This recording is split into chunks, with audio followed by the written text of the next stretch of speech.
आज की इस क्लास के अंतर्गत हम फ्लेमिंग के दाएं हाथ के नियम को चित्र सहित समझेंगे। देखिए, दाएं हाथ के नियम का जो दूसरा नाम है वो है दक्षिण हस्त नियम। चलिए इसको चित्र के माध्यम से हम अच्छे से समझते हैं।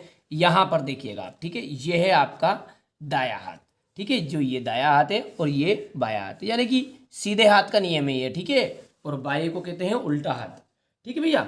अब यहाँ पर इस चित्र में गौर से देखिए आप, और ये अंगूठा जो है, देखिए तीनों चीजों को समझिएगा। अंगूठा जो है चालक की गति की दिशा को बताता है।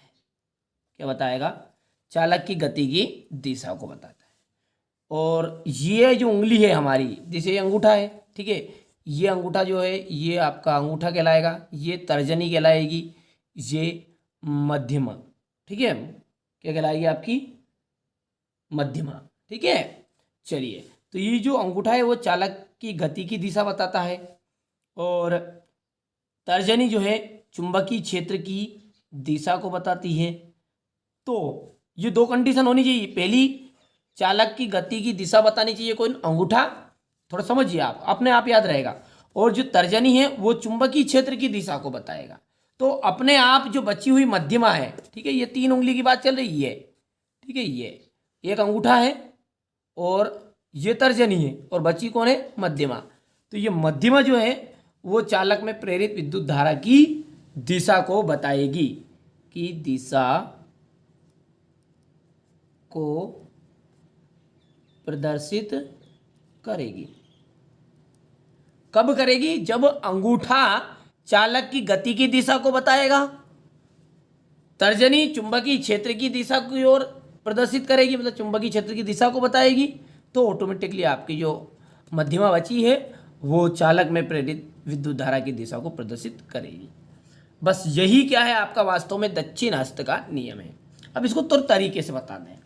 यदि हम, अब ये दायां हाथ है, यदि हम दाएं हाथ की तर्जनी, मध्यमा और अंगूठे तीनों को परस्पर लंबवत दिशा में फैलाए, एक दूसरे के क्या करना है? लंबवत दिशा में फैलाना है। किन किन को?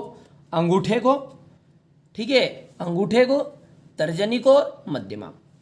यदि हम दाएं हाथ की तर्जनी, देख लीजिए, दाएं हाथ की तर्जनी, मध्यमा और अंगूठे को परस्पर लंबवत दिशा में फैलाए, ठीक है, अब फैलाए, और यदि अंगूठा चालक की गति की दिशा को प्रदर्शित करे एवं तर्जनी चुंबकीय क्षेत्र की दिशा को प्रदर्शित करती है, तो मध्यमा चालक में प्रेरित विद्युत धारा की दिशा को प्रदर्शित करेगी। यही क्या है? हमारा फ्लेमिंग के दाएं हाथ का नियम है। तो देखिए यहां पर लिख दिया है कि फ्लेमिंग के दाएं हाथ का नियम, यदि दाएं हाथ की तर्जनी, मध्यमा और अंगूठे को परस्पर लंबवत दिशा में फैलाए, और यदि हमारी जो तर्जनी है वो चुंबकीय क्षेत्र की दिशा बताएगी। तीन शब्द याद रखना है। तर्जनी क्या बताती है? चुंबकीय क्षेत्र की दिशा। अंगूठा चालक की दिशा। तो ये दोनों यदि बताएगी तो मध्यमा बता देगी प्रेरित विद्युत धारा की दिशा। बस यही आपका फ्लेमिंग का दाएं हाथ का नियम। पढ़ लीजिएगा, एक या दो बार याद करोगे अच्छे से कंप्लीट आपका हो जाएगा। इसके बाद में यहाँ से देखिए ये चित्र आप बना सकते हैं, ठीक है। यदि ये चित्र आपका टाइम नहीं रहता तो इतना सा भी लिख के आओगे ना तो भी आपका काम चल जाएगा। चलिए, तो मिलते हैं अगली वीडियो में। इसी तरह के इंपॉर्टेंट क्वेश्चन देखने के लिए चैनल को सब्सक्राइब करके जरूर रखिएगा, नोटिफिकेशन ऑन कर रखिएगा, ताकि आने वाले महत्वपूर्ण प्रश्न आपके पास पहुंच सके।